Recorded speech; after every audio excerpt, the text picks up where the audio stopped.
Okay, so welcome back, everybody. What we're going to do now is we're going to go through a group process of timeline. And this is just an opportunity for you to dip your toe into the water to experience timeline. You'll either come away going, I want more of this, or you'll go, that was a bit of an interesting experience. But either way, being here, I want to share with you a process that I would facilitate with a group. It's very different to doing it one on one where it's really personalized. This process together, we need to set the intention to explore one topic. And when I've done this in the past, we've set the intention to look at why I can't have what I want, or why I'm not worthy to have what I want. Something along that line where we can explore where that limitation first came up, that limiting decision when you decided like it's too hard to have what I want. And what I would expect from this process is for you to just allow yourself to drop down the walls and barriers, be a bit curious about what's to come, follow along, and even if you think you're getting not much, your unconscious mind will still listen, it will still bring forward the ahas. Maybe not today, maybe tomorrow. From Jess's experience, she tends to get the ahas, after she's done some journaling and self reflection. Is that right, Jess? Yep, absolutely. And so, yeah, we're just going to leave the analytical mind to the side and just to embrace this process like we're just playing and exploring something new. I imagine that this process together will take about 10 minutes. And as Jess had said before, setting the intention, being in somewhere where you're quiet, uninterrupted. This can be even just sitting in the car, or it could be in your bedroom, or, laying down on a picnic blanket, whatever's right for you, as long as you just feel that cocoon of safety around you as you go on that soul journey. Do you have any other tips there, Jess, before we dive in? Mm, If I'm in my room, what I like to do is kind of make it a little darker, just so that when I'm closing my eyes, it helps me a lot compared to having the windows open and things. So if you are in your room and you can close your curtains, that could help. Yeah, good point. Good point. Because I do know some of the more feeling based clients love to rug up with their doona and just be all in that smushy nest. So, whatever works for you. And How does that? If you're not Australian, a doona is a duvet. Oh, next up, grab your blanket. Blanket translates, doesn't it? Yeah. And so, Jess, how do you feel about setting the intention to explore that limiting decision? I can't have what I want. Yeah, I think that resonates like a lot. I can't have what I want, finding out where in my life I feel that there's a few areas I could dive into, but I'm going to choose one. Yeah,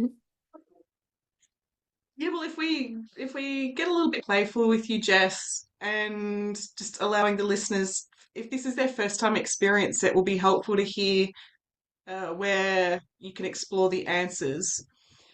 So I'm really mindful of your privacy, but when you think about I can't have what I want, do you think about this in your home, your business, your family? Is there just a subject where you have that knowing or that limitation, I can't have what I want? Yeah, I would say business. Yeah. And so when you think about the I can't have what I want, what kind of feelings come up for you? Hmm, feelings. I feel like it's more the negative talk that comes up for me of like perhaps that imposter syndrome of I'm not good enough or I don't do it good enough. Yep, okay, that's good to know. So yeah, imposter syndrome, the doubt, the not enoughness, Doubt, yeah, yeah. and then the mind really playing a strong grip rather than the feeling into it. You really staying in the mind there, the questioning. I know I've just projected that, but when you get in touch with the not enoughness, I can't have what I want, where do you feel that tension? Um, okay, right up my middle. So from my belly, diaphragm into my heart. And so for people listening, that belly kind of area can hold on to fear, can hold on to shame. The rib cage represents how protected we feel. It protects our vital organs. So Jess is really being vulnerable here and embracing this opportunity to do timeline. Like I can't have what I want. There's a level of fear. There's a level of lack of security going on. Most coaches don't know that, and in this process, you don't need to know that. But I'm just letting you into my world a little bit here on how I approach this process. Jess, when you get in touch with that feeling of like I can't have what I want, sounds odd, but is there a color attached to that?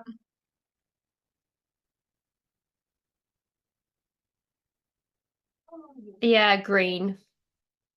Yep. Is it hot or cold? It's quite cold. Okay. Yeah. And so you're really connecting to that, like I can't have what I want. If we get a little bit playful with it and checked in, what's its purpose for being in jet? I can't have what I want.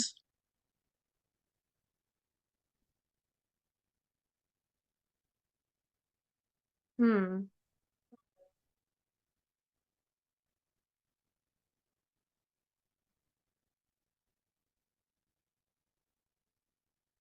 Its its purpose is because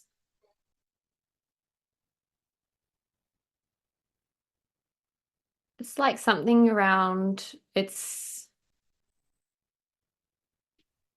not easy or it's hard. Yeah. Yeah, yes. So continuing on from your recent healing experience where life's hard, I can't have what I want, all the things. So this is awesome. It's at the surface Oh, to make a big shift. I didn't even put that together. Yeah.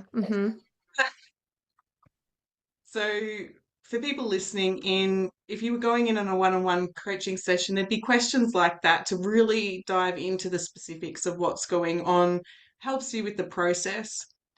Knowing that this is a general process, taking a whole group through, I just want you, the listener, to check in with yourself about this can't have what I want. And in your mind, starting to notice where you're holding on to that feeling in the body, trusting the first thing that comes to mind. Is it okay with your unconscious mind for you to release this? I can't have what I want. And for you to be aware of it consciously. And you'll notice that your body sort of move into a yes. And if it holds back and it's a no, then listen to that. But for those who got a yes, like, yes, let's play, let's get into this. So, trusting the first thing that comes to mind, what is the event or the root cause when this belief, I can't have what I want, first came into you? Was it this life, past life, genealogical, or in the womb? And for those who said it was in this life, what age comes to mind? For those who said it was in a past life, when you decided you couldn't have what you want, how many lifetimes ago? And for those who said it was genealogical, how many generations ago? And for those who said it was in the womb, what month, what week comes to mind? Just checking in, trusting the first thing that comes to mind. What was the first time you experienced this limiting decision? I can't have what I want. And just noticing, is it this life, past life, genealogical, or in the womb? With that in place, what I'm going to do now is I'm going to take you on a journey, and we're going to go on a journey together to really explore why this moment has had such a grip on you. Just trusting the first thing that comes to mind, weird and wonderful, the better. So, pressing play on the music, setting the scene, knowing that this time is just for you, trusting your unconscious mind, and I know that you do, just invite you to float up out of your body, floating higher and higher, floating higher and higher, floating above the room that you're in, floating above the country that you're in, floating up really high, so it's like being in the stars or that stratosphere where Mother Earth meets the stars. As you're floating up, I want you to look down and notice there's that busy time stream of yours. Intuitively, you'll know which direction is your past and which direction is your future. And what we're going to do today is we're going to float all the way back along your time stream, going all the way back to that limiting decision, I can't have what I want. Because in a moment, not now, I'm going to ask you to drop down into that event, to see what you saw, to hear what you heard, and to feel what you felt. That moment when you decided you couldn't have what you want. And I don't know if it was this life, a past life, in the womb, or ancestry, but your unconscious mind will just bring up a moment in time, like toast popping out of a toaster. There'll be a picture, a memory, or a knowing. So as we float along your time stream, going all the way back, just to notice that you arrive above that event. In a moment, not now, I'll ask you to drop down into that event. It's on 3, 2, 1. Dropping down into that event. See what you saw, hear what you heard, and notice what caused you to make that limiting decision that I can't have what I want. Just notice, are you inside or outside? Daytime or nighttime?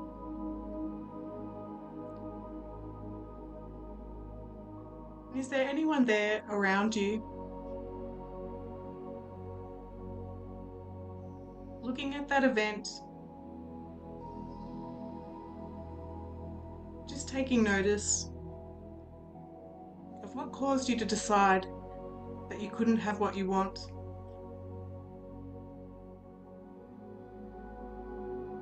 Once you've gained that aha moment, just invite you to float up above that event, feeling the relief as you float higher and higher, higher and higher, higher and higher. And as you turn to look to this present moment, from this learning position, I want you to notice what were the lessons connected to that limiting decision, the learnings of which will allow you to let go of that heaviness, the tension that you can't have what you want. As you're here in that learning position, allow those learnings to come to mind.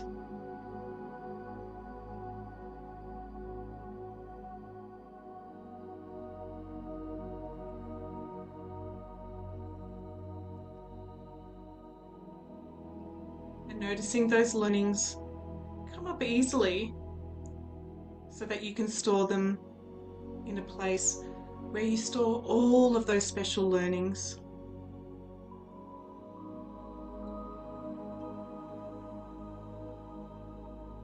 As those learnings start to appear, those lessons where previously you were held back. It's like this ripple effect flowing all throughout your future.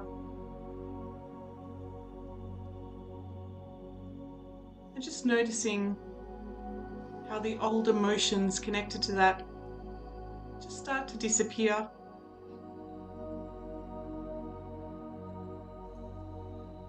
And for those who are still working on that, just noticing that you're at that first event where you made that limiting decision that you couldn't have what you want. I just invite you to float higher and higher, floating higher and higher, floating so high that the emotion and decision just disappear.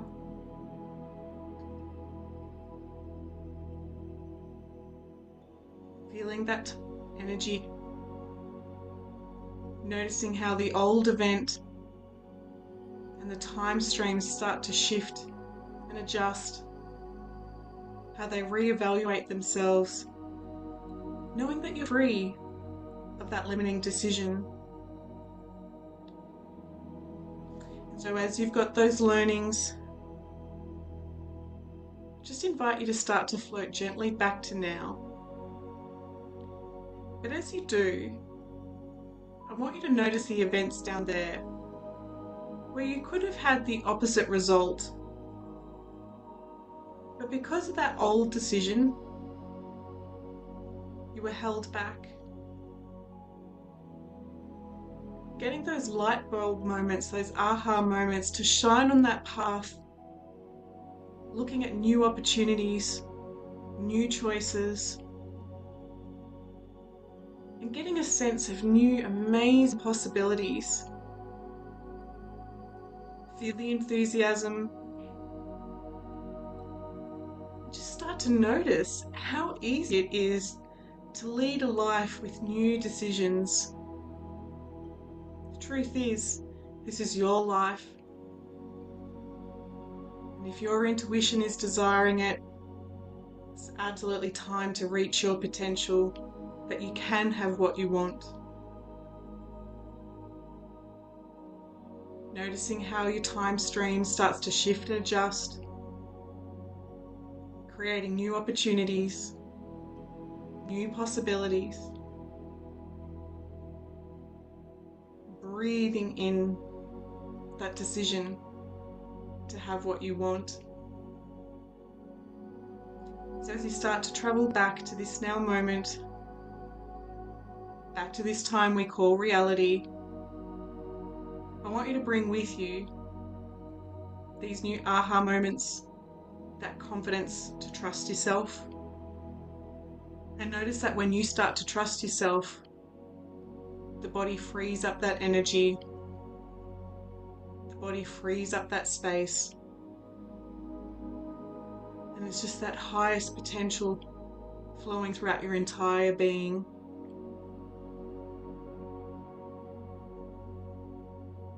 As this is now in place, it's time to start traveling back into the body, starting to wiggle those fingers and toes, heart rate back to normal, head held high, a big breath in, and when you're ready, opening your eyes to a whole new you.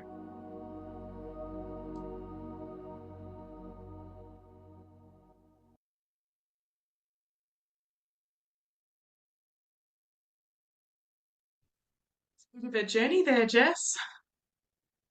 Oh, oh, I Wow, always love that feeling. it's a little bit of a sample, right? You're used to me going more into the future and doing all the things, but as a sample, how did you go? You don't have to share your privacy, but how did you go gaining the lessons? Did they start to flow in? No, absolutely. I actually will share. I was a homeless person. I was a homeless man, an old homeless man, and when I came back up out of into that learning position, I could start to see that I could start making decisions and create a new strategy to help me get what I want instead of staying stuck where I am eating bread as a homeless man. I can use the resources around me. There were a lot of people around me. I was in a city. So asking for help the right way and then just taking it step by step. And that's been my Yes. strategy to slowly get where I want to be. And understanding that it might not, it's going to be like a journey of these steps. And so that's what I got from mine, which is makes so much sense in my life today. Wow, and it connects back to that piece we spoke about with the separation being a theme. Even when you are surrounded by people, possibly wealthy people, you still have that level of separation. And it sounds like, if I can project, it sounds like there's a simple decision to step forward, ask, and ye shall receive. Absolutely. Yeah, that was incredible. Thank you so much for that.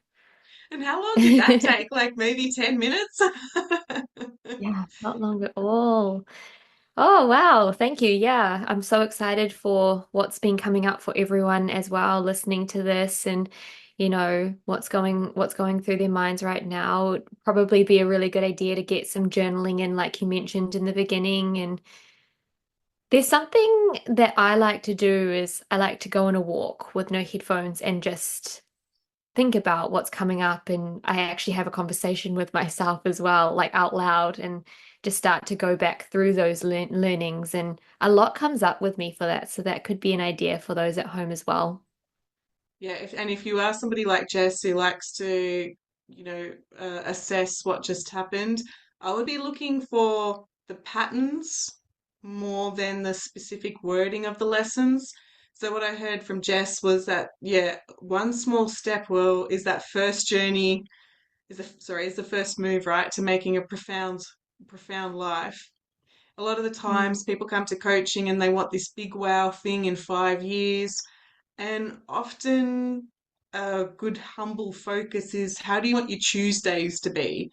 How do you want your Tuesdays to be in 3 or 4, 5 years? And look at the lessons that were coming up from that timeline experience about how you can incorporate that in a day-to-day experience. And of course, you can play with it one-on-one coaching and go right in for the big stuff. But checking in with you, Jess, before we wrap things up, when you reflect on that lesson, what is the potential, or what do you need to believe about yourself to take that first step? I mean, I just need to believe in myself. I just need to take that step, to be honest. Like, I have this great sense of motivation or inspiration right now, and now would probably be a good time to take that step or think about what that is. Um, but I think what you say is just that trusting in myself to get to where I need to be or to get the thing that I want. Just, I need to believe that in myself. Mhm.